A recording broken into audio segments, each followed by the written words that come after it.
Hi guys, it's Lauren Daisy. Welcome back to my channel. So today is the final PLL Original Sin video, well, review video, because this was the season finale.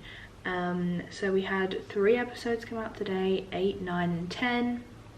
So we're just gonna talk through them. Basically we're gonna go just episode by episode, keep it pretty easy, but yeah, we're gonna talk about everything that happened and obviously the reveal, and yeah.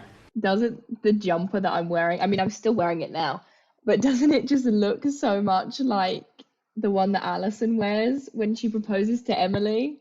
Like I feel like it just has that same vibe. I mean hers has a huge cat on it, but like I don't know. I feel like they've got the same energy, and now I can't it won't leave my brain. It's all I can see when I look at it now and I'm like editing this video. So we started off with episode 8 and it opened with the girls obviously kind of reeling from the thing about Tyler, and they decide not to go to the police because it'll be obvious that it like came from them, like A would obviously find out.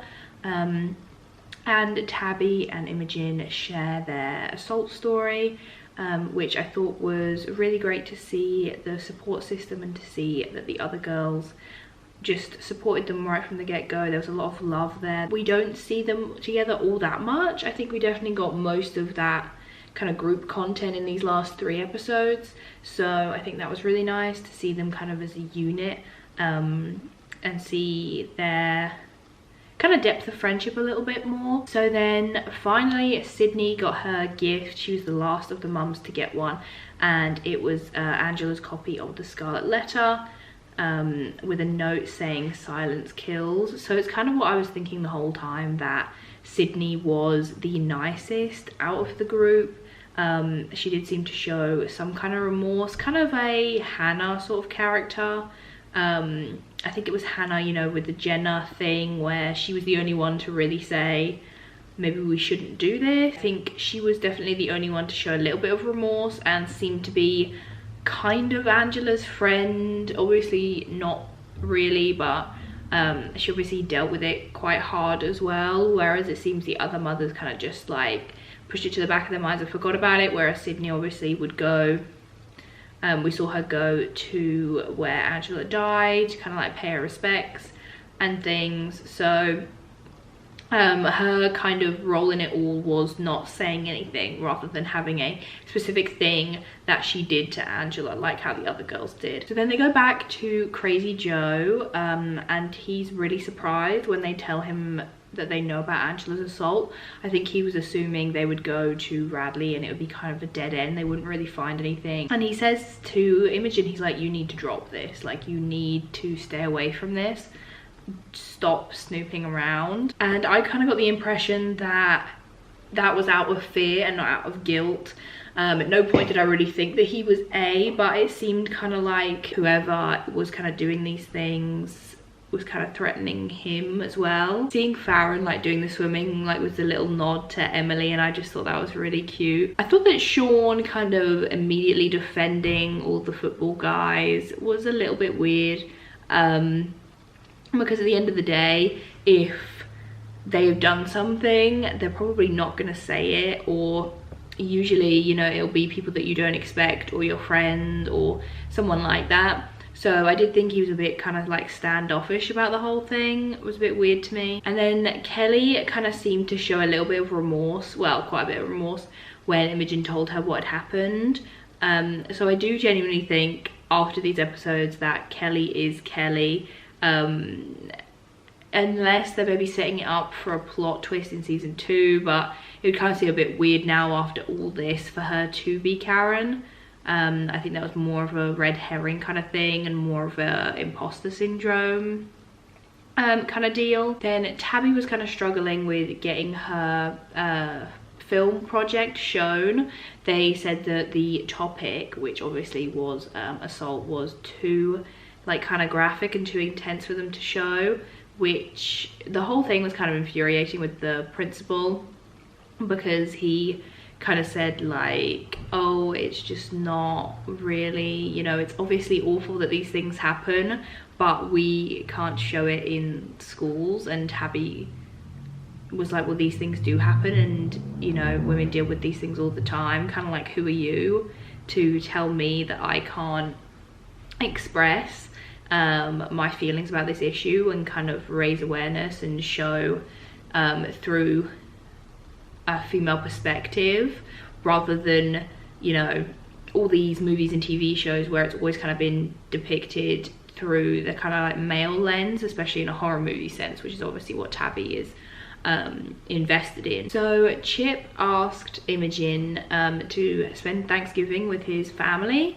I feel like they started getting really, not serious, but quite coupley very quick. Obviously there's only a certain amount of episodes, so the kind of things have to move a bit quicker, but I did think this was kind of weird.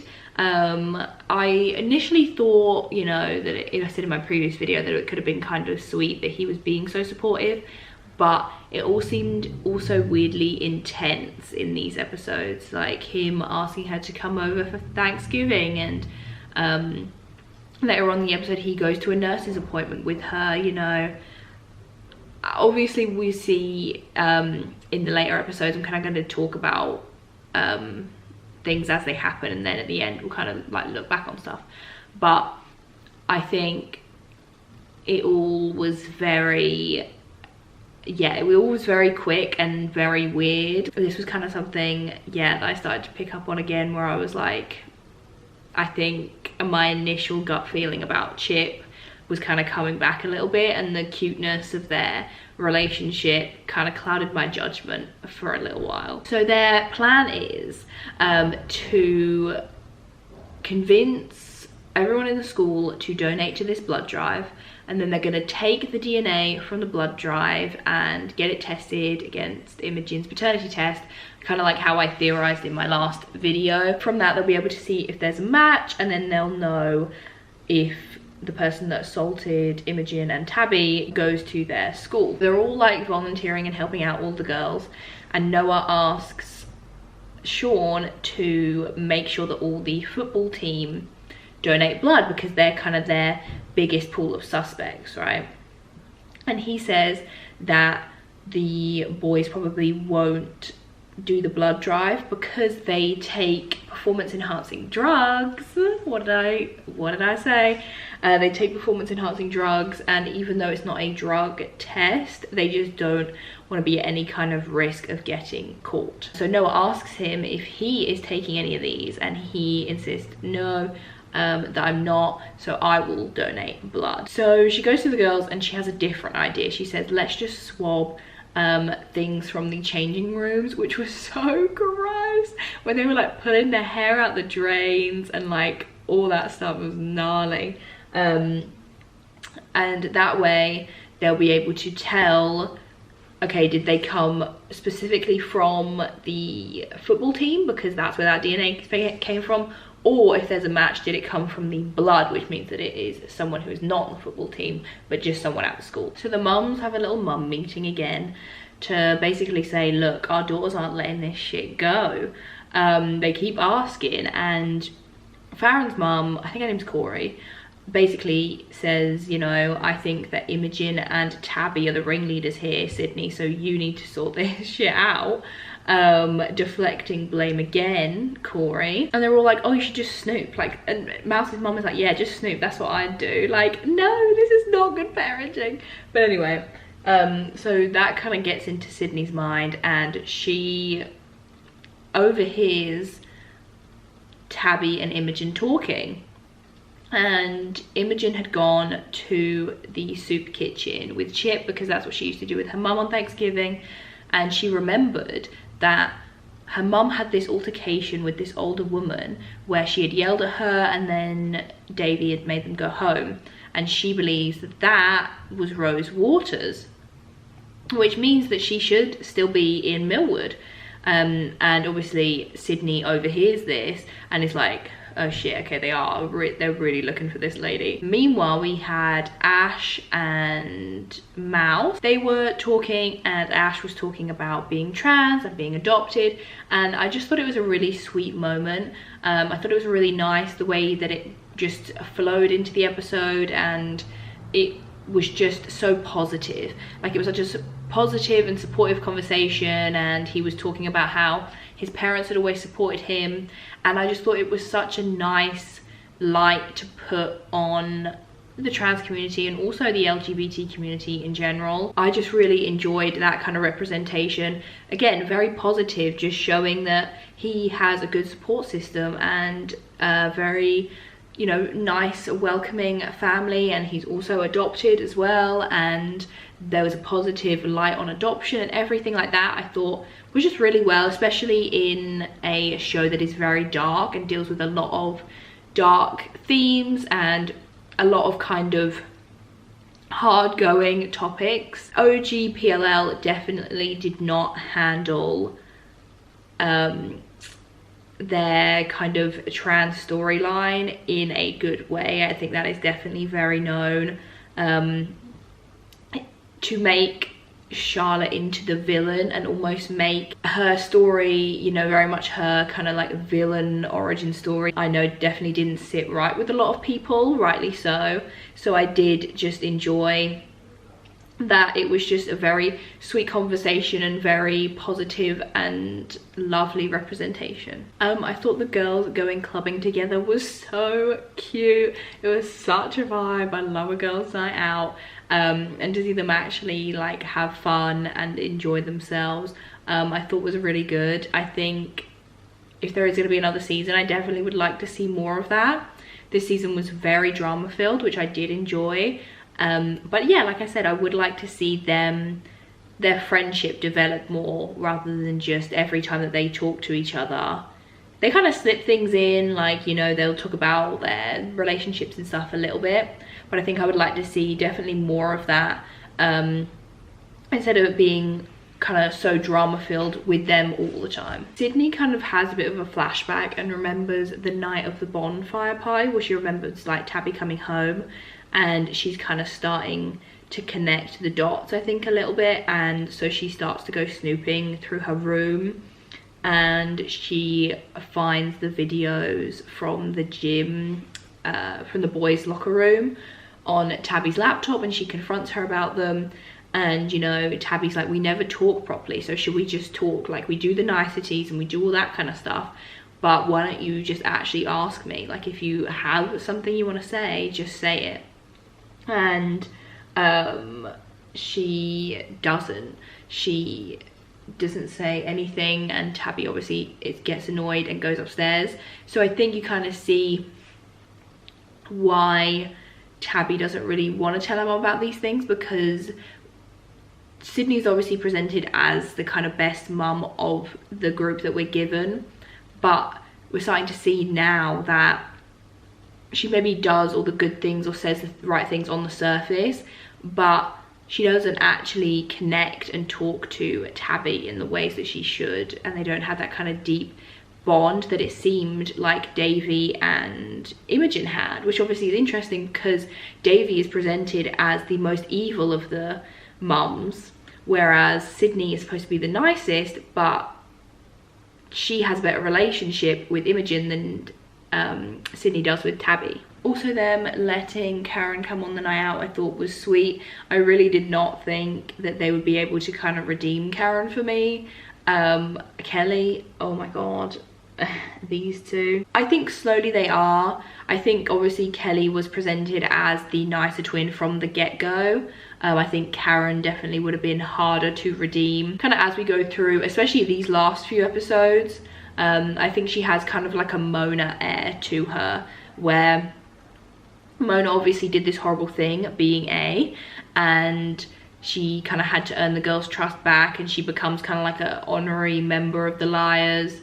And you had that one friend in the group that she's really connected to. So obviously you had Mona and Hannah, whereas in this season you have Kelly and Farron. So Mouse was dressed up as a Girl Scout. So she went to Aaron Stevens' house, and when she knocked on the door, this little girl answered, and you know, his wife came to the door, and she kind of saw that he had a whole family, like he had a whole life. And when he does, you know, come to the door to speak to her, and she says that he's her dad, he doesn't really want anything to do with her. He kind of, for some reason, assumes that she's there for like money or something. You know, she says she just wants to get to know him, but he rejects it, and he, you know, tells her to leave. And I think there needs to be, this is like the last that we hear like of this, of him specifically. This is the only time we see him in the next few episodes. But I think I would like to see more accountability from Elodie, because yeah, this is kind of the last we hear of this situation. And if he really did just want to get to know Mouse that day at the fun fair, you know, and Elodie has kept him away for all these years, it makes sense why he would then, you know, start another family. But obviously Mouse didn't know that, and she didn't push him away. So it's also sad for her, because he has moved on, but he thought he had to move on because he, you know, thought that Elodie didn't want him to be in Mouse's life. So I think it's just sad either way, and obviously it's as a result of how Elodie treated him. So I think that would be interesting to see that kind of unfold a bit more. So Noah goes to Sean's for Thanksgiving and sees that he has been taking the performance enhancing drugs. We see him talking to his dad, and his dad is very pushy and very, you know, adamant that he has to be the best and that he always has to be thinking about training and nothing else. So we get that little glimpse into Sean a bit more, and it makes sense why he is so like doesn't understand when Noah puts her mum above her track training, or you know, when she just isn't as motivated maybe as him. You know, you kind of see that he's been drilled into, like, if you are committed to something, you have to give it 110%, you have to be the best at it, and there's nothing like less than that. So yeah, we see that he is taking the drugs, which obviously for Noah is really heartbreaking to see. You know, she already has her mum who struggles with pills, and to see that her boyfriend also struggles with them was definitely a hard realization for her, which I also did predict in my last video as well. So Tabby deletes the videos, and she gets a text from A saying that silence kills, but it's not from A. I'm going to talk about this more maybe at the end or in a different video, but some of the texts are signed by A and some of them aren't.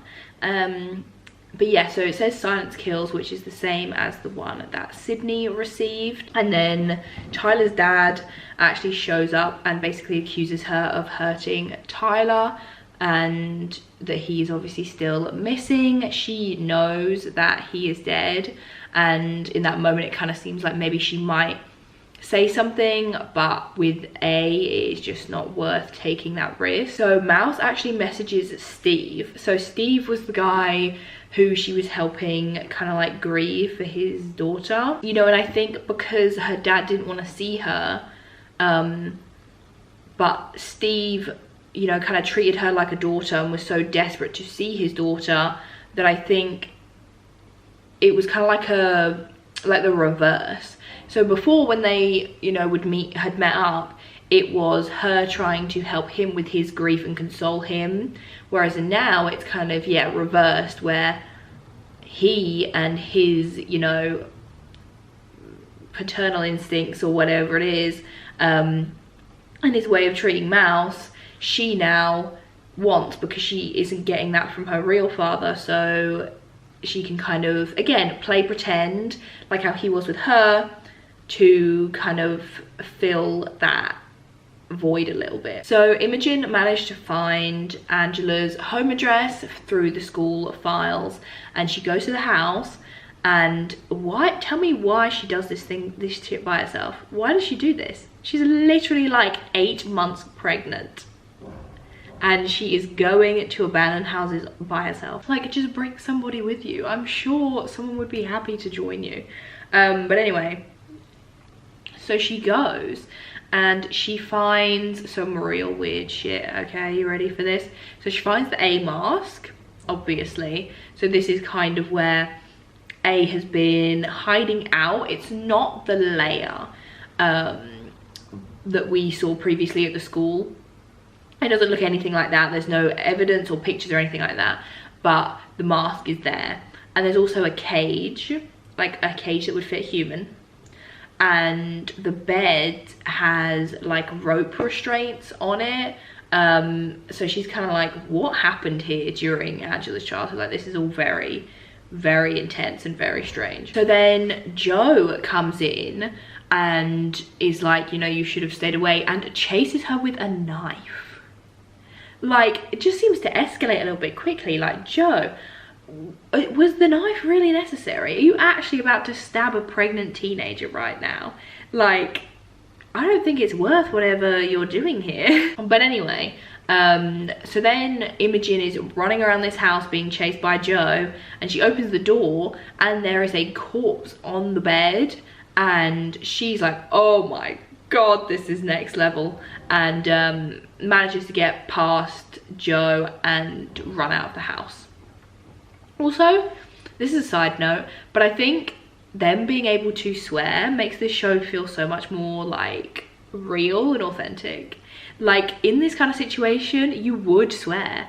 And I think when you watch like the old PLL and they're literally being chased with a gun or whatever it is that's happening to them, you know, no one ever swears, which obviously makes sense because it was on Freeform. But this, I just love it. It just makes it seem so much more genuine. So then we saw Tabby and Sydney finally talk about Tabby's assault, and she was really supportive and really, you know, heartbroken to find out that this happened to her daughter. And she really comforts her, and I just thought that it was, you know, a really sweet scene, and they were finally bonding on that kind of level and opening up to each other and talking. Again, you can see the kind of relief that Tabby feels when she is able to share what happened to her. We saw it with Imogen and then now with her mum. Obviously these things take a lot of time to heal, if ever, and one of the biggest parts of that is feeling like you have a support system and having people that care about you. And even if you trust the people around you and don't think that they're going to judge you or anything like that, being so vulnerable with someone is really hard. So I think obviously Tabby loves her mum and knows that her mum loves her, but to tell her something like this, you still don't know deep down how people are going to react, I suppose, is always the fear. So to see that she could tell her and that she didn't try and just brush it under the rug, you know, like how they usually do with things, that she genuinely listened to her and felt for her and supported her, I thought was a really nice scene. Also, this is a side note because it's not even relevant to the plot, but when Karen and Greg were like getting it on in his car and she asked him to call her Karen, I mean, excuse me, ma'am. Like, I get it. The whole, people loved Karen more and, you know, like, who am I without Karen and all this stuff. I feel that, I get it. But this is next level. This is next level weird shit. Oh, and she also starts like wearing her clothes and stuff as well. So yeah, the girls meet up and Imogen tells them everything, which I love. I love this shit. I feel like this show is so well paced. Some things, you know, you take longer to find out the whole truth about, like Mouse and the grieving parents, but then some things you just want them to talk to each other about them straight away. And I think that's where PLL kind of struggled with being a 24 episode season, is that you had to stretch things out for a lot longer, and you know, the girls wouldn't always tell each other things that happened, or you know, things would take longer to be revealed. And I like that in this show, every time that something happens, they do the logical thing that you would do in real life, and they say to their friends, oh my fucking god, like, look at this shit that just happened to me. So I did enjoy that. Honestly, this episode was so good. It felt like a finale.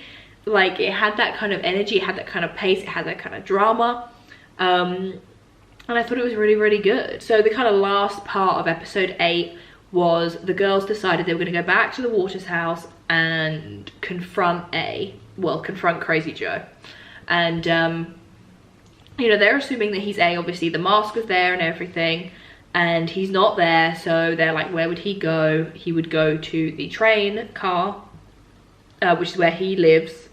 And so the girls go there and they find Joe hanging. That was a seriously intense shot. And you know, he's left a note and it says Angela Waters did not die in vain. They also find Davy's senior yearbook there, and they decide, right, we're going to call the police. We're going to call the police anonymously, and we're going to do it away from here, which was so good. It was so good because so many times I feel like the OG liars would just jump into stuff that was so obviously going to be a trap, or that was going to get them caught or found out. And I like that the girls were like, okay, we know we need to report this, which is another thing that the OG liars wouldn't have done. We know that we need to be far away from here when it happens so that we can't get caught with like a shovel in the dirt, which the girls had done quite a few times. Logic. It was great. It was great. Loved it. So they find out that Joe's note matches the 6th signature, and the yearbook has all the mums' faces crossed out. You know, they kind of assume he was A, and the whole motive was to get revenge because he didn't like the mums and he was in love with Angela, and everything kind of slotted into place, which obviously we know as PLL fans, when everything slots into place a little too well, it's usually because that is not the case at all. And I loved that Imogen and Tabitha also were like, I think it's all making a little too much sense. Which I liked that as I was having that thought process, they were also having that thought process. I thought it was really good. That was the end of episode 8. So now we're going to get into episode 9, which is like the penultimate episode. So they fully just got into it with the mums, which I loved. They just asked them straight up. They were like, told them everything. They told them everything that happened with A, you know, all about the gifts and the notes and everything, and the mums, you know, they talked about everything. Well, everything.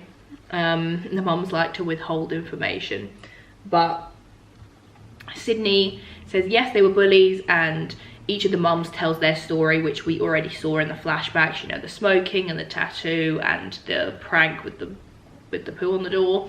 So they kind of tell all the stories of what they did to Angela, and Sydney admits that Angela did confide in her about her assault, and you know, Sydney did not help her, which obviously for Tabby and Imogen to hear was very hard.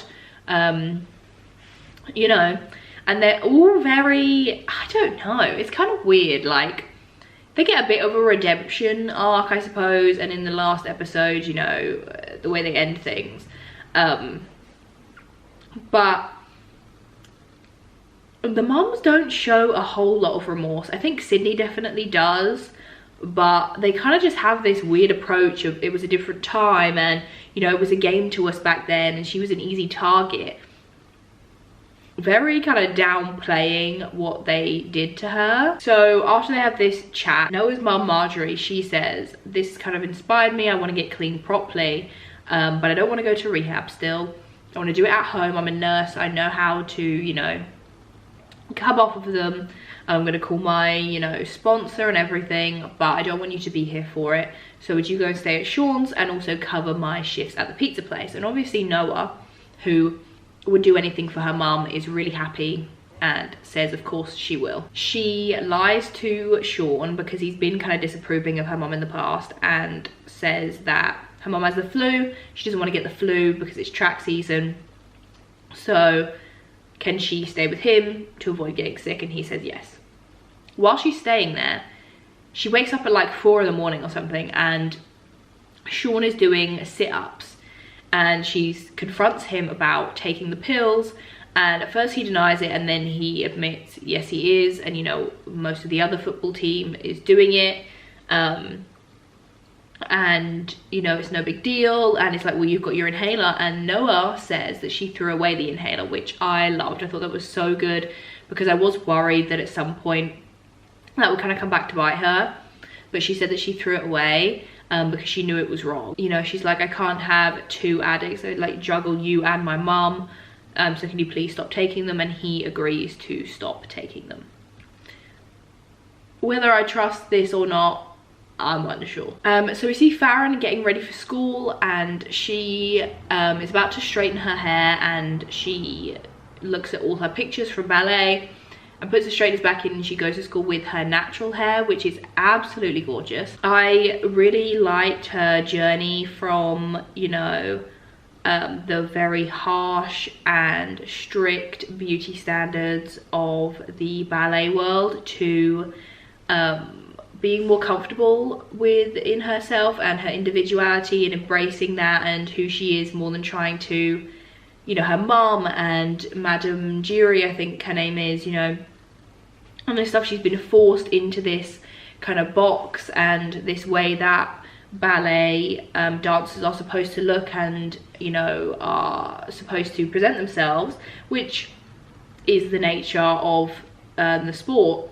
But Farron is kind of, now that she's kind of been freed from that in a way, because she can't dance for a while, she's kind of now able to have a little bit more freedom. She hasn't had since she was like 3 years old or 6 years old when she started dancing. You know, the ballet has always been her life.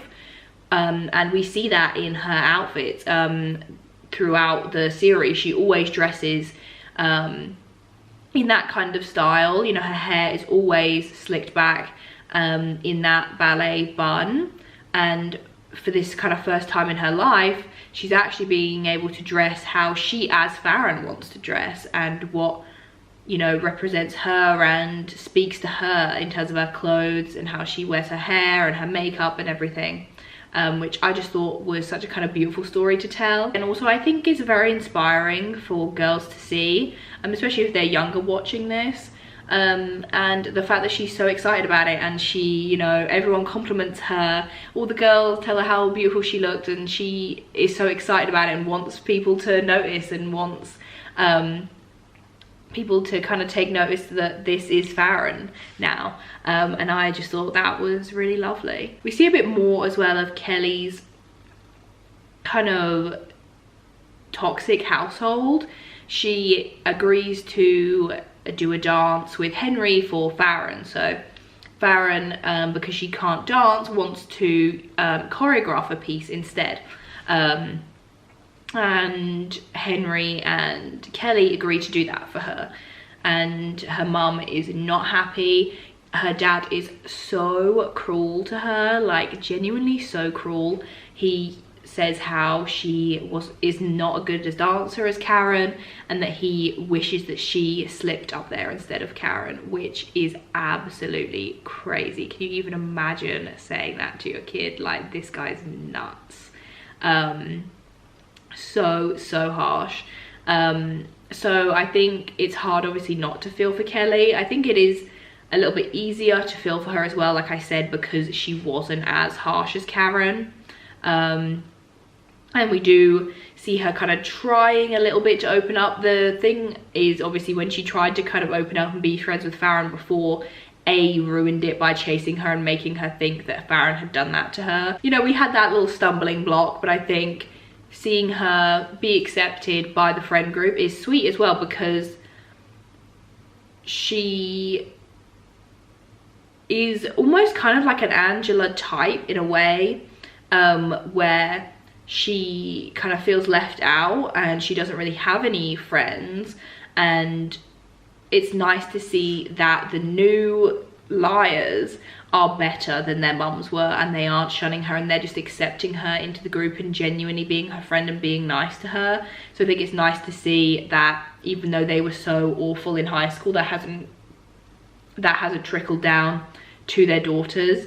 They are genuinely good people and genuinely sweet, and even you know, willing to give Karen a second chance. Kelly, oh my god. If I say Karen or Kelly, just know that I mean like Kelly. Even if I say Karen, I mean Kelly. I also, as again another side note, thought it was so cute when Farron was talking about choreographing, and she said that Tabby was one of her inspirations for wanting to choreograph because of how she, you know, worked on the Psycho project and really wanted to showcase her own views, and Farron thought that was really cool and wanted to do that through dance. I thought that was so sweet. So then Henry tells Farron that while they were practicing, Kelly actually kissed him. So Farron is obviously fuming and confronts her about this, and Kelly seems genuinely sorry, and you know, Farron realizes that she has been self-harming, and they have this really sweet heart-to-heart where, despite being mad at Kelly, Farron is still very supportive of her and wants her to feel better, and you know, wants her to stop doing this to herself, which I thought was really, it was just really sweet. She said that she was, you know, was there for her, and I think Kelly really needed that, because I think when we see Kelly, even in the flashbacks, Karen is always center stage. Karen is always the more popular one. When we saw, you know, Imogen and them in the flashbacks, I always kind of assumed that Karen was the one she was closer to, and in the pictures they're sat closer together, everything like that. And I think Farron genuinely taking an interest in Kelly and caring about her and asking her about herself and how she feels was just something new for her, and something that she really needed. You know, she has Greg kind of, but even then Karen was his first choice. Her parents, obviously Karen was their first choice, and I think when she kissed Henry, it was probably just because he seemed like a genuinely nice guy, and she just got caught up in the moment. And I think Farron kind of realized that as well, and Kelly kind of openly admits for the first time that she wishes she was Karen, because everyone just liked Karen so much more, and Farron's kind of the only person to really tell her that's not true, and that she doesn't have to compare herself to Karen all the time. Also, so then we have this whole thing with Ash and Mouse's parents.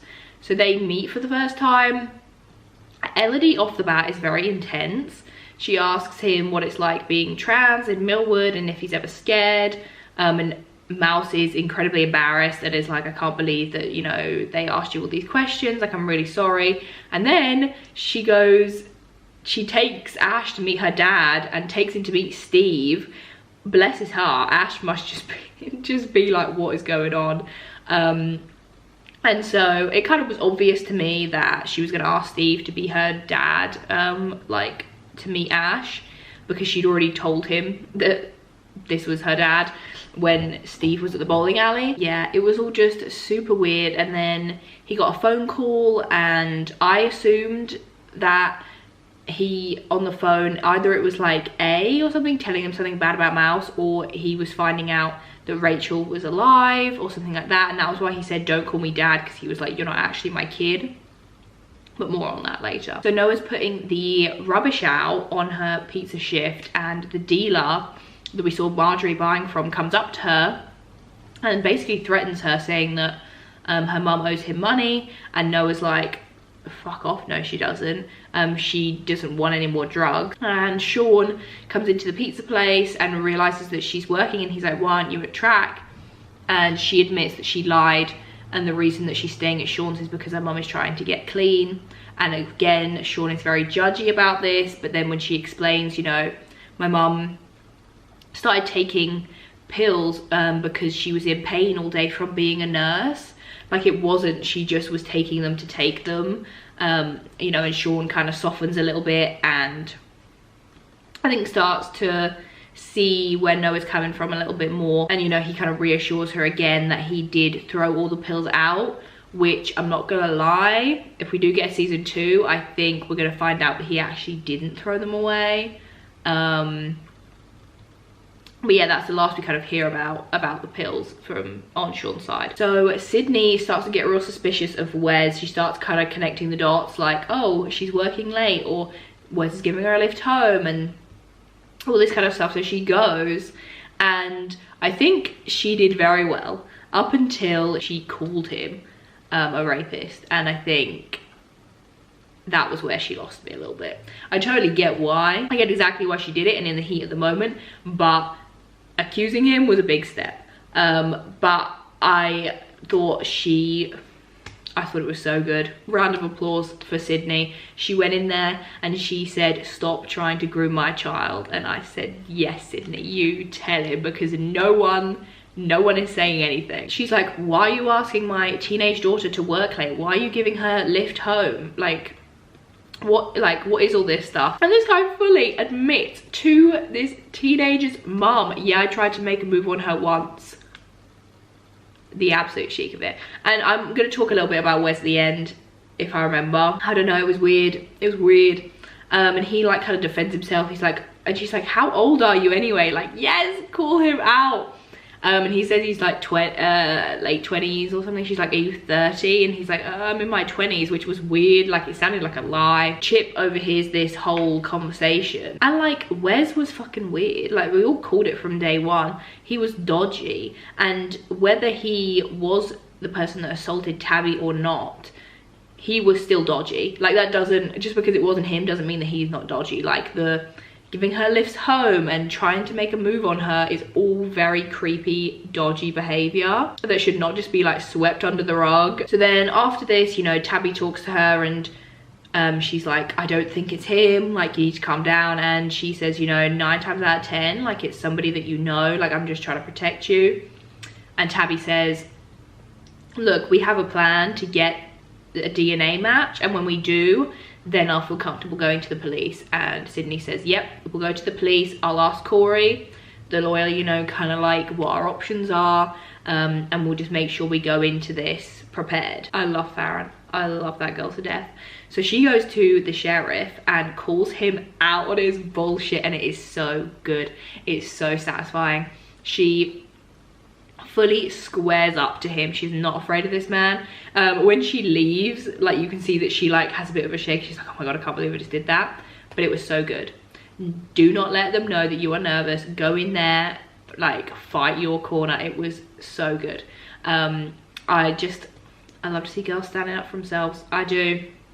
And she went in there and she was like, you cannot treat Karen this way. You are emotionally abusing her, and I know what you did. Like, I know what you do with the community service boys, I know. And also, she did it in such a good way. I so appreciated the fact that she said it, and when he mentioned Noah, she like completely, it was so good. Like, it was just calm and collected. She was like, oh, I didn't know that Noah knew. So she goes in there and is able to use this information against him, but completely protects Noah in the process and doesn't, you know, jeopardize her or anything. And I just thought, so good, so well done. The OG liars could never. So then Chip asks Tabby about Wes and is like, you know, I've kind of seen some weird behavior, and she admits, you know, oh, he tried to make a move on me once, but nothing ever came of it. He basically says he's only into Imogen because Tabby rejected him, and she like calls him out, as she should, and she's like, oh, like, you shouldn't lead Imogen on, like, she obviously likes you, what are you doing? And he kind of backtracks and he's like, no, like, that's not it. But, you know, Wes did say that he, you know, wanted to fuck you, so you should be careful. And she is obviously very disturbed by this. I mean, can you imagine hearing from your best friend that your boss said that about you? Like, that is just icky. So we do meet Imogen's dad. I think his name is Sawyer. He lives in the Millwood quarry, and she goes because she believes that Davy was murdered and she wants her body exhumed and an autopsy done. In order to do that, she needs permission from her dad, like, for the sheriff. And they're talking, and he says, you know, Davy didn't want me to be in your life. She, you know, said she always had it in her will that Imogen would go to Sydney and that Sydney would look after her if Davy couldn't anymore, which I think again shows that kind of bond that Davy and Sydney had. I kind of would like to see maybe more of that if we get more flashbacks in the future, because how it seemed was that the girls completely went their separate ways after high school and after what they did to Angela, but like Davy and Sydney must have stayed close enough for her to trust her with like Imogen. He says that he agrees with Imogen, and he thinks that Davy wouldn't choose to leave Imogen either, so he signs the papers. So Tabby kind of starts thinking about what her mum said and starts to suspect Wes. I just, again, at this point thought that he was a little bit too obvious, maybe, you know. And then she has a flashback to Karen's party, and Chip made a move on her and she rejected him and he left the party. And you know, then she remembers Imogen saying that it happened at Karen's party, and she starts to suspect that it is Chip who did it. So Noah's mum calls and says that there was a DNA match, but it didn't come from the boys' locker room, it came from the blood drive, from the samples they got from the blood drive. They have a list of 66 boys' names that donated blood, and Noah kind of says, well, we can rule out Sean. Farron says we can rule out Henry. Mouse says we can rule out Ash, and Imogen says we can rule out Chip. And Tabby doesn't say anything in front of the other girls, but you can tell that she's kind of like, I don't know if we can rule him out just yet. So she goes to Greg and asks him, you know, you invited me to this party, do you remember Chip being there? And he says that he thinks maybe he remembers him being there, but he's not entirely sure. So while this is happening, Steve calls Mouse and says, you know, can we meet, because I found out that Rachel is dead. They found her body and I'm going through it basically. So Mouse agrees, you know, and they go to this motel room, and it's just a real dangerous situation. He asks her to wear Rachel's clothes and for him to be able to call her Rachel, and it's all just getting very weird. She isn't replying to Ash's texts, and so Ash goes to her mum's and is like, I went out with her dad Steve and now I can't contact her. And Elodie is like, her dad's name is not Steve, what the fuck? So she tracks her and they go and they basically rescue her from the motel room, and Steve sat there crying, and it's all just a bit weird. But they don't talk about it again. I think it's kind of like what I said about how there's just so many storylines going on at once. Like, I think this kind of revelation of that Mouse was even doing this in the first place should have been more of a talked about thing. Like, it should have, you know, been her and her mom was talking about it, and why were you doing this, and why was Elodie, she knows Steve because she went to that support group, but why was she going to that support group when Mouse hadn't been taken? I feel like there's a lot of loose ends with that whole Mouse story that I'm kind of hoping maybe they bring it back, like, so that we can just kind of know, or maybe it'll be one of those things where we just never know. But I kind of thought them saying to Mouse, why were you doing this, and just having more of a talk about it, we kind of missed out on that a little bit. So Sheriff Beasley calls Imogen and is like, are you playing a joke on me? Where's your mom's body? And she faints, bless her heart. A pregnant lady should not be going through this much stress, honestly, especially a pregnant teenager. So Davy's body was taken from the grave before they could do the autopsy. Meanwhile, Noah goes back home to the apartment and she finds her mum there with the dealer. So once again, you know, she's not getting clean, and Noah, bless her heart, is just she's having a tough time of it, and she kicks the dealer out. We then see with Farron that her dad got arrested, and Corey and Farron both believe that it was not a like real arrest, that they did it on purpose, that a racist cop did it on purpose. And then Farron, because she confronted the sheriff, she thinks he's doing this because I confronted him. you know, and he's basically sending a bit of a message of, I can arrest your family if I want to, like, I can make your life hell in this town. When I tell you, I knew it. I knew it. I don't know which video I said it in, but I knew that Tom was involved. I knew that he was involved. That's Sheriff Beasley.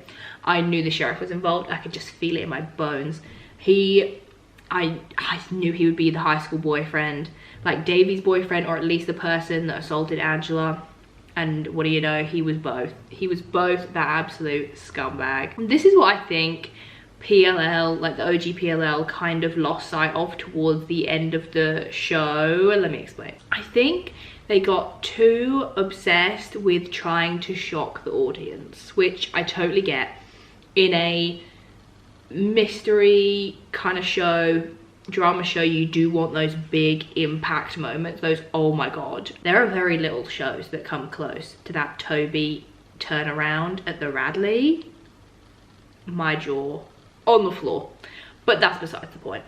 I think they were kind of chasing that kind of reveal for too long, and it was to their detriment in the end, because I think, yeah, they were just so obsessed with shocking the audience that they just made it unbelievable, and they made it so that it didn't make sense anymore.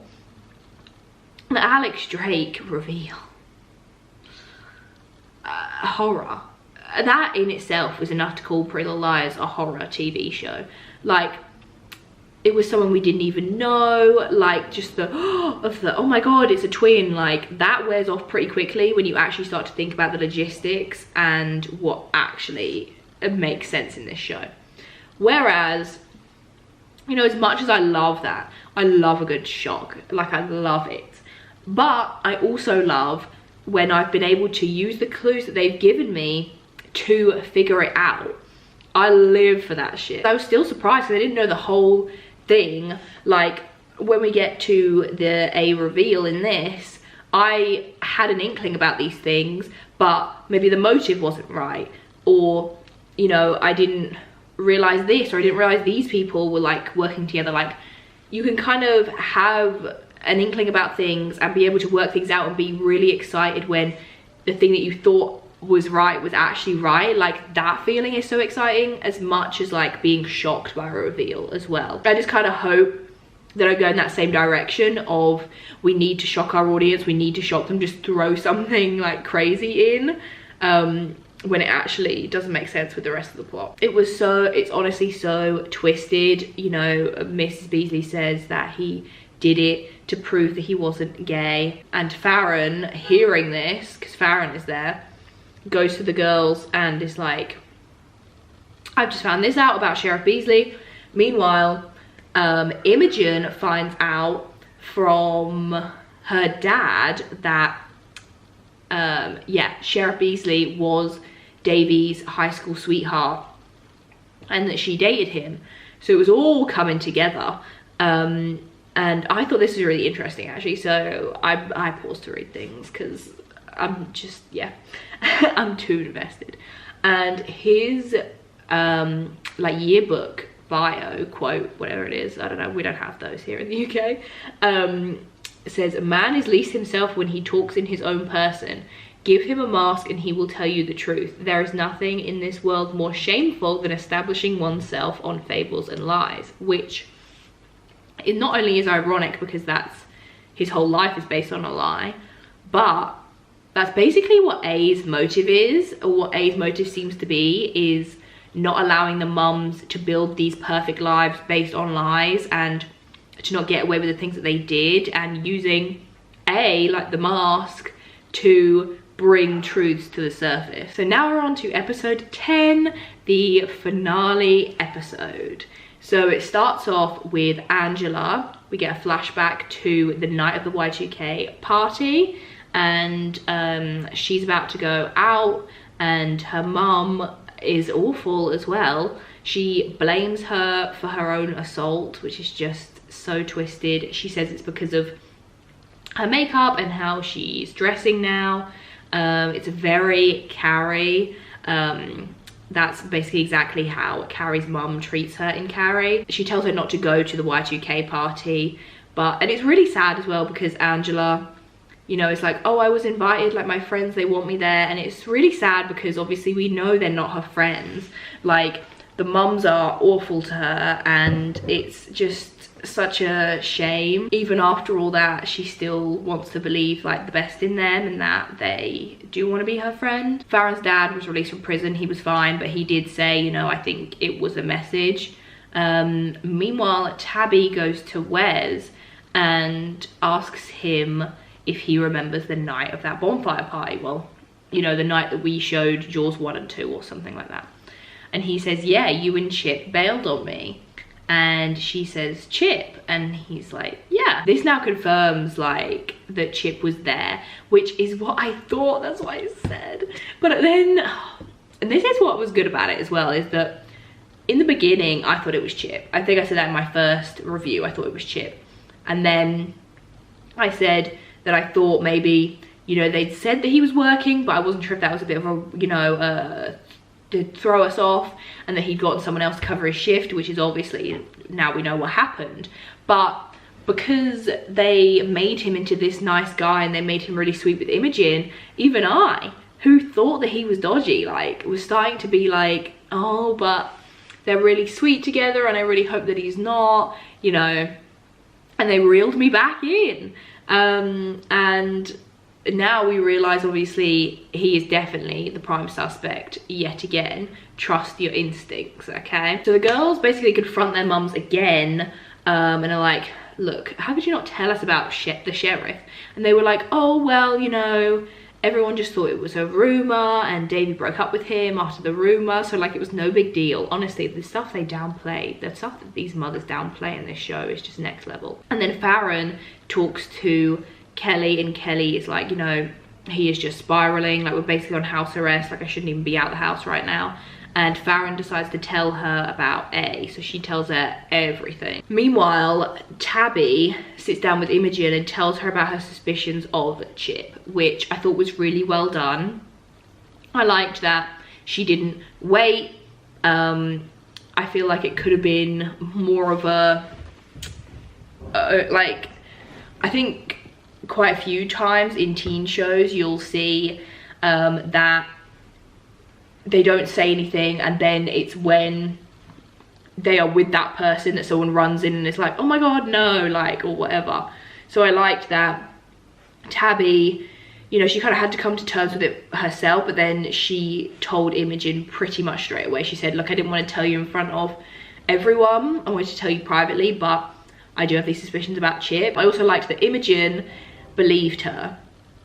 I like that she was like, I can tell that you have an instinct about this and you feel strongly enough about it to tell me, so I believe you and I trust you, and okay, what are we, you know, let's investigate this.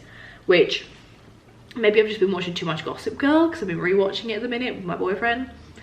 But Serena, this is a whole nother like tangent, and if you've not seen Gossip Girl then you won't know what I'm talking about, but Serena Vanderwoodson, right? Anytime that someone says something against the guy that she's seeing, whichever guy it is, she immediately is like, no, that's not true. They're like, no. She's like, no, that's not true. It's just not true. Like, I just don't believe it. It doesn't matter who is telling her. She's like, no, it's not true. Which I feel like you can see quite a lot in teen shows sometimes. So I was very happy that they avoided that whole thing.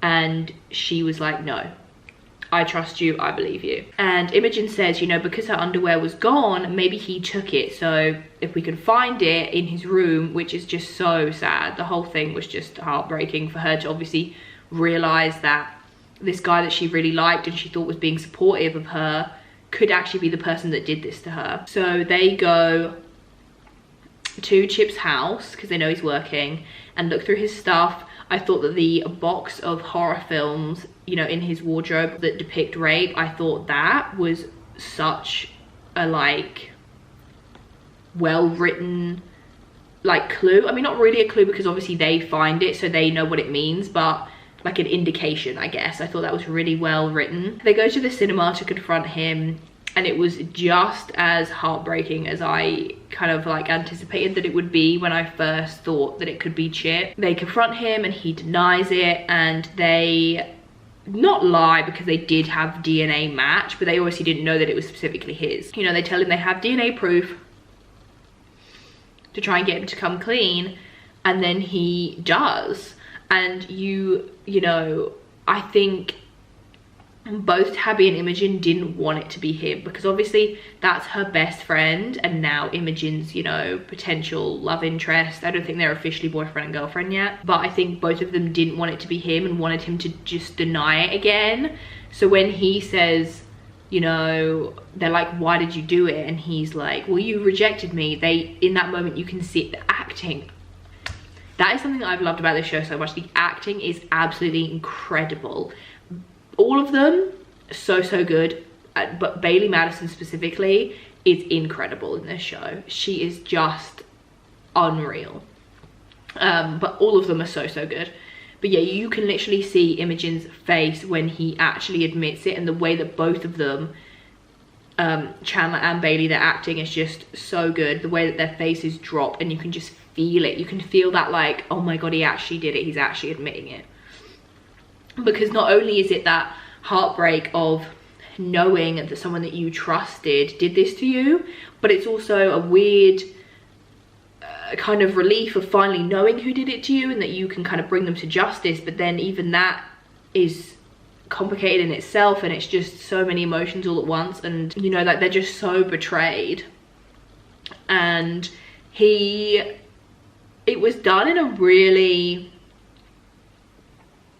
again, I think, kind of interesting portrayal, and one that I hadn't seen before, where obviously what he did was absolutely awful and so sinister, but he kind of was making excuses for himself and had kind of seemed to rationalize it in his mind. And he was like, you know, you rejected me, but you went to this like jock party, and you know, I just wanted to be close to you. And then with Imogen, you know, he said that he was feeling rejected and lonely, and so it was very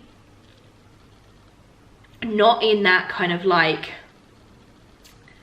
I don't even know how to explain it, not in that way that is often depicted in like horror films or movies in general, where it's just this person is evil through and through, which obviously Chip is evil, I'm not saying it's not, but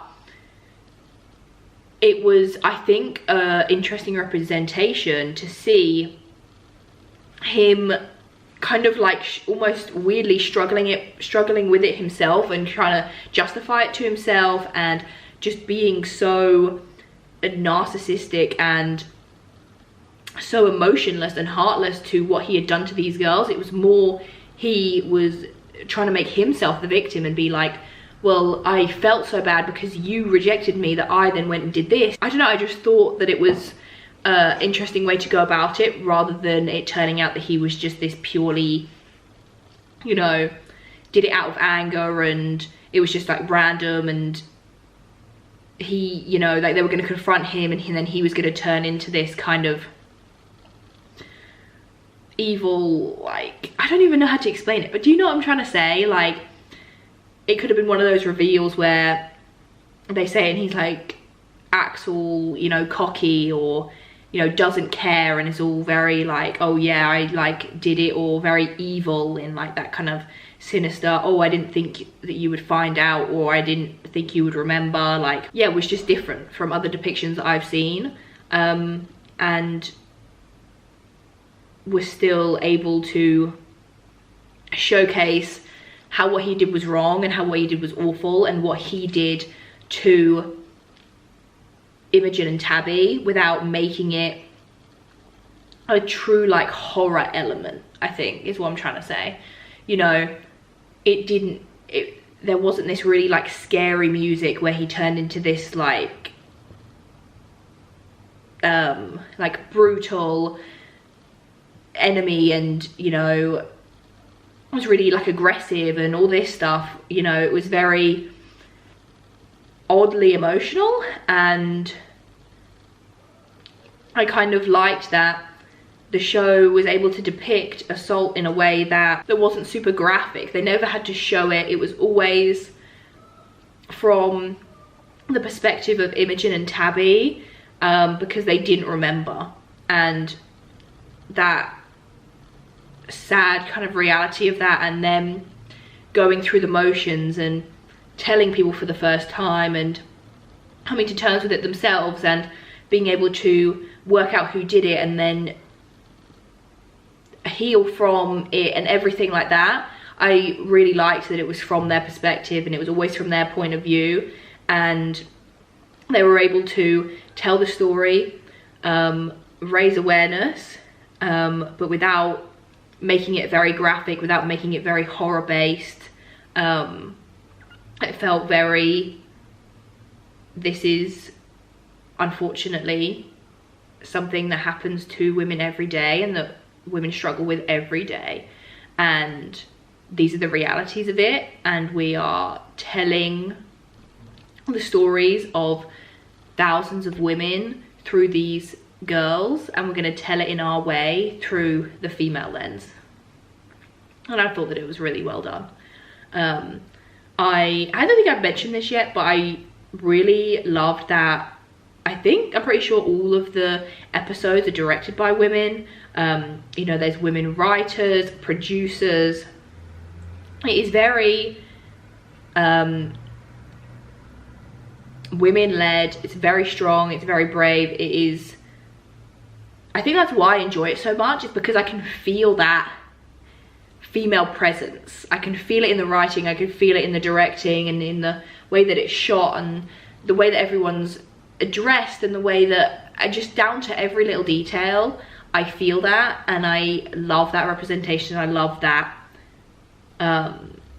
I can see myself in the show, and I can see how I would have written things and how I would have felt about things represented properly, that you just don't get a lot of times. Sometimes, you know, men can write that very well, but I think there is definitely a specific feeling and way that you feel when you watch something that you know was directed by another woman or written by another woman, and I think that's very powerful, and I think that is a lot of why this show is so good, and I love it the way that I do. So that was a very long tangent. So then A shows up behind Chip, basically ready to kill him, and he runs out again, just showing the absolute coward that he is, and Imogen and Tabby are left with A, and Imogen tells him what Chip did. He says, you know, Chip hurt us in the same way that Tom hurt Angela, and so A leaves them be and goes after Chip. So I think, yeah, that was kind of a weird, interesting dynamic of sometimes A seems to be protecting the girls, and sometimes A seems to be going after the girls. Then the girls go to the Waters house again to search it, try and get more clues, find out more about Angela. And while they're there, Leatherface kidnaps each one of their mums, and then they get a text saying to come to the high school. So Imogen, I thought it was quite nice actually, you know, they're like, oh, okay, we're all here, and Imogen says, you know, almost all of us, and she messages Kelly to join them, which I think is kind of nice. There was always that element with the old PLL, like I said, you know, Kelly's kind of a moaner, and they, in the old show, I think underutilized her. I think she's a very good character, one of the best, and the girls often shut her out. So I'm kind of hoping that Kelly is similar in that same way. She's very complex and she's very well written, and she's a very interesting character. So I would like for them to kind of include her more within the group, rather than Mona, where they just kind of cast her aside, and then if they needed her help, brought her in and then just cast her aside again. So when they get to the school, the first thing I thought of was in Riverdale actually, where it was like the Gargoyle King, and there was that whole thing at the school, and there was the chalices in the bathroom, and everything was red, like in the high school. Like, it was definitely giving me that kind of vibe. But yeah, so they show up and all the lights are red, and there's a card for each of them, and it tells them which room they're supposed to go to. Tabby was supposed to go to the film class, and there Chip is there and he's tied up. A is telling them they need to all face their bullies. So Chip is her bully, obviously because of what he did to her. And she's supposed to carve an A into his chest, which is what the character in her film project that she was writing, that's what the character in her film does to her attacker in the film, right? So A's kind of like recreating that scene and tells her, this is what you have to do. In the nurse's office, Noah goes in and she finds the dealer, the one that's been selling her mum drugs. He's there, and her task is to inject him with drugs. There's like a bunch of syringes lined up. Mouse has to go into the computer lab. In there is Steve, and A's basically saying, you know, you guys have played like cat and mouse, like now it's time for you to trap him. Farron has to go to the dance studio, and Madame Jury is there, and it says that she always tries to make you perfect. Now you have to make her imperfect. And there's a tattoo gun, you know, like how Farron's mum Corey made Angela get the tattoo, everything. And then finally Imogen is supposed to go into the library and Davy's body is in there. It was very intense. And she has to get like a note out of her mouth or something. So anyway, the girls all come back into the hallway, and the four of them, not Imogen, the four of them say that they couldn't do their task. But Imogen seems very kind of like shaken up. So it's kind of insinuated that she did look at whatever the note was. We don't know what it says yet. And they get a text from A congratulating them for showing mercy. So the task wasn't actually to, you know, go through with it. And I can't remember the phrase. It's something like punish the guilty, I think is like the phrase that A puts everywhere. And the task was actually to spare them and show remorse, like how the mums didn't show remorse for Angela. The big reveal. The girls will go into the hall and their mums sat there tied up, and we find out that A is Principal Clanton and Leatherface is Angela's twin brother Archie. When he said he was called Archie, I was like, are you fucking serious? Archie Andrews, like, you're really dropping an Archie comics reference in. Like, Archie and Angela just doesn't even flow well. Like, but anyway, so that was that. And I knew it. I didn't know it. I kind of knew it. I said in my last video, I was like, I don't know why, but I think that young guy in the Rose flashback, I think that's the principal. So I feel like he's involved maybe somehow, but I don't have any kind of evidence for it. I just had a bit of a hunch. So yeah, so I wasn't totally surprised, but I was also kind of surprised because he wasn't at the top of my list of suspects, but I'd kind of suspected maybe he was involved somehow. I thought maybe he fell in love with Angela's mum, which he did, but then I thought, you know, maybe they became friends like after Angela's death, but actually his motive was that he was Angela's dad. So Rose and he met at school at Millwood. She got pregnant young, had twins, Archie and Angela, and then his family paid them to basically move away. She moved back and insisted that Angela went to Millwood High. So, you know, he as the principal watched his daughter like go to class and stuff every day, saw the mums bully her, saw what happened to her, and obviously that she died, and now he was back to avenge her death.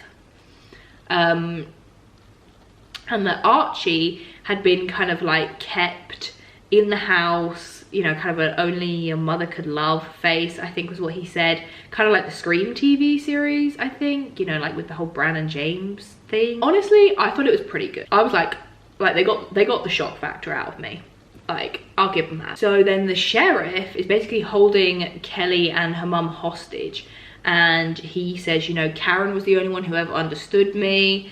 And Kelly is just like, confronts him. She's like, you know, Karen's dead because of you, basically.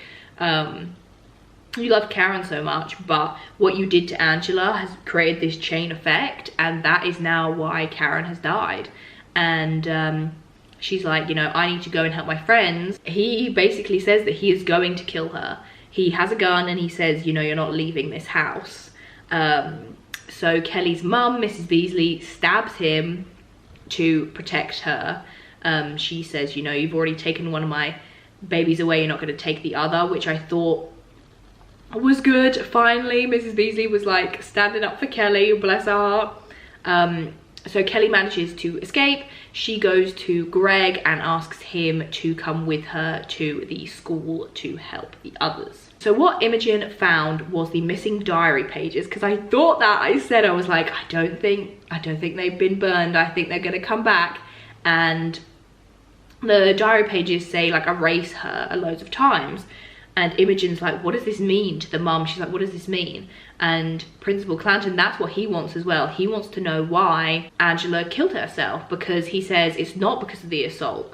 It must have been something that you did to her, and I want to know what it is. So Imogen's like, I think it could be this erase her thing. Mums, do you want to maybe shed some light on this? What does this mean? Sydney, which even till the bitter end, these mums are tied up, their kids are obviously in distress right in front of their very eyes.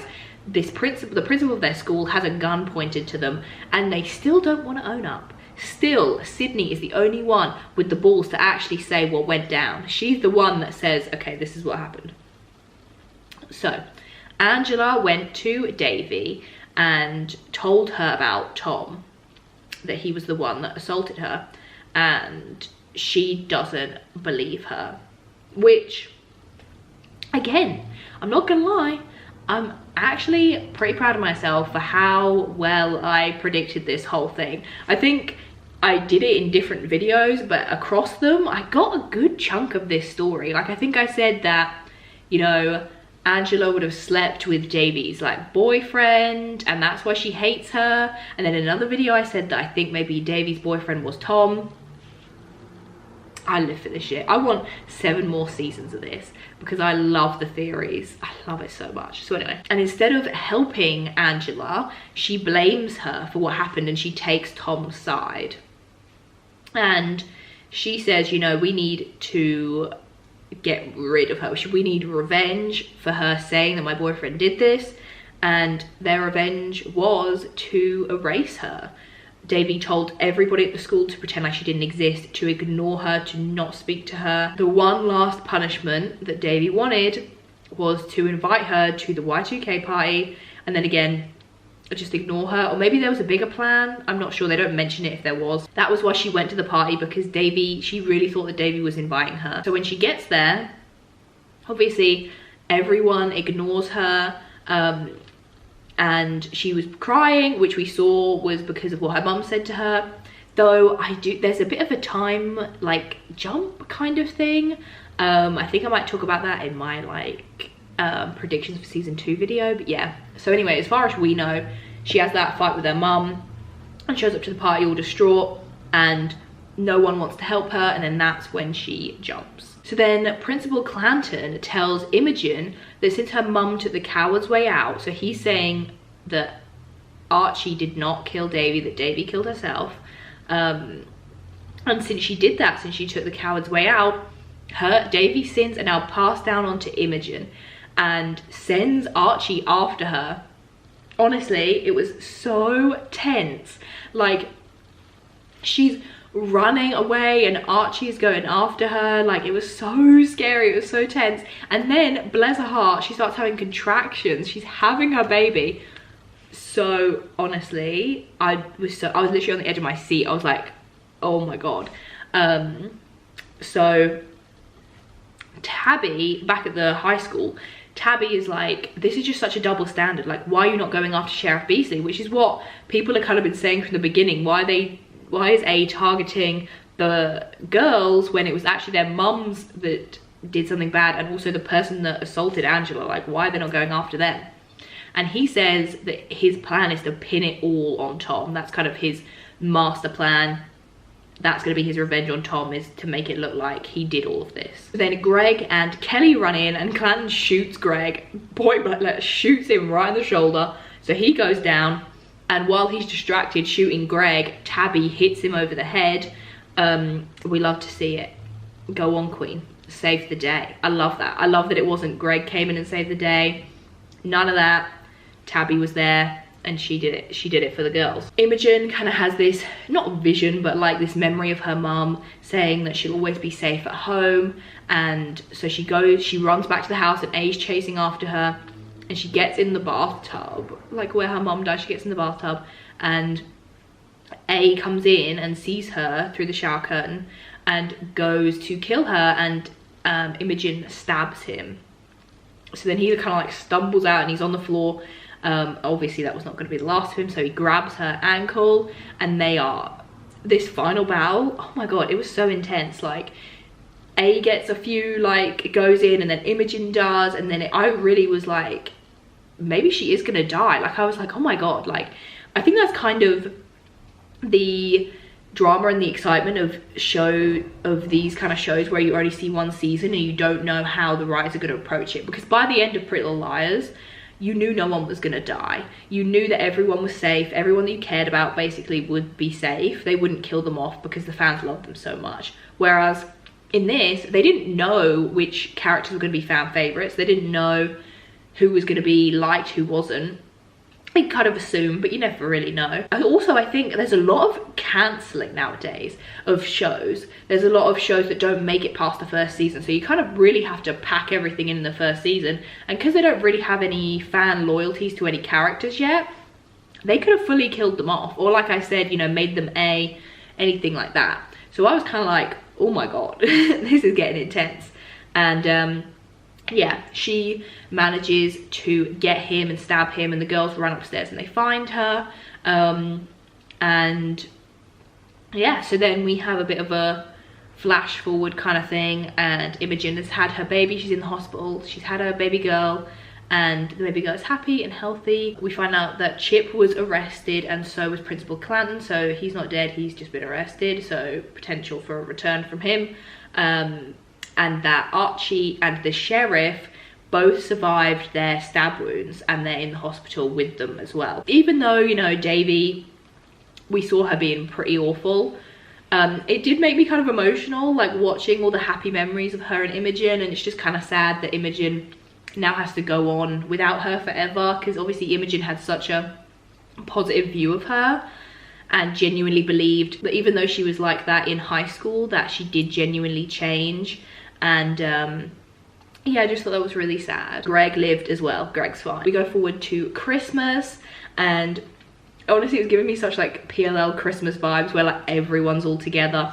You've got Noah and Sean and Marjorie. You've got Kelly, Kelly's mum and Greg, Farron, Henry, Farron's parents, Imogen and her baby, Tabby and her mum, and Mouse and her mum's are back together, and Ash was there as well. Like, it was a whole family, everyone was there. And they kind of gave little kind of updates, like they were all sat around talking, and Noah was saying that she's going to go to rehab, you know, for real. Corey said she's going to move back to Millwood. Mouse's mums said that they were going to start doing couples therapy. That was like a really sweet moment. And then we see that Chip made bail and he's out. And Tabby and Imogen say that even though they know it's going to be really hard and a long process, they do want to press charges and they do want justice, which they absolutely should. So I assumed, you know, kind of from this cute little clip that Imogen would be keeping her baby, which she is not. I kind of assumed that. I think I said that in my last video or the video before, that oftentimes in teen shows, they give their babies up for adoption, or unfortunately they like will lose them in the storyline or something, because writing babies into teen shows is kind of a bit of a hassle for writers. So yeah, she is giving the baby up for adoption, and I was right. Oh my god, I thought I was being so crazy saying that Ari and Ezra were going to adopt that baby, but they are. She said, you know, the adoptive families in Rosewood, they're both writers, and they're called Aria and Ezra. So Aria and Ezra are going to be adopting Imogen's baby. I don't know if this is supposed to be their second baby, or if this is supposed to kind of tie up how they got Catherine and Ella, but then the Perfectionist is set before this, so in the time that doesn't really make sense, but yeah. So they are getting Imogen's baby. And then we see that Archie escaped from the hospital. It looks like he killed Sheriff Beasley, but I'm not ruling him out just yet, but he had like blood all over his stomach, so I think you're supposed to assume. And then he goes to Chip's house, and knocks on the door. Chip opens it and he goes to stab him. And that was it. I quite enjoyed the finale. I thought the reveal was pretty good. I think it could have been better, I'm not gonna lie, but I really enjoyed it. As always, you know, with Pretty Little Lies, with any teen drama, it's just fun to watch. I enjoyed watching all the episodes. I enjoyed the oh my god, you know, moments and how tense it was, and the sweet relationship and friendship moments we got. I thought it was really well done. I thought it was really well written. You know, I like that we did get a good amount of answers. I kind of like that if there wasn't another season after this, I wouldn't feel betrayed. Like, one of my favorite shows of all time, so good, Devious Maids. Devious Maids was such a good TV show, and then it got cancelled after season 4, or maybe there was supposed to be a season 4 and there wasn't. I can't remember which way around it was, but it was so good, and they left it on such a cliffhanger, and I've never emotionally recovered from it. I just pretend that last episode didn't happen, that last 10 minutes, because the fact that that is how that story ends infuriates me. So I kind of like that it's wrapped up pretty well in terms of our characters, where we leave them, but does leave that door open for season 2, and you can kind of kick off season 2 in however way you really want to, which I think will be really interesting to see how they kind of approach it. But yeah, I really liked it. I've really loved watching this show. I've loved reviewing this show. It's like that PLL buzz. I've just been enjoying it again, and yeah, I think it's really entertaining. I think it's scary. I think it's tense. I think it brings up so many good issues and talks about such important subjects, and it's just such women power and such strong leads. The acting is so good, and I love each and every one of the characters. Of the 5 girls, I love them, so I'm hoping it gets renewed. I am not ready to see these girls leave me yet. I love them. Overall, this show is really good. I've really enjoyed it, and I really hope that it does get a season 2. I am going to do a separate video on my kind of hopes for season 2, you know, kind of what I want to see, what I think we're gonna see. But yeah, all in all, I thought it was really good. I thought the acting has been incredible. The story's been really well written, just really well shot. The clothing, the makeup, the hair, the sets, everything. I've loved pretty much everything about it. So yeah, I have more Pretty Little Liars videos planned. The OG PLL, I have a couple Pretty Little Liars Original Sin videos left that I want to film as well.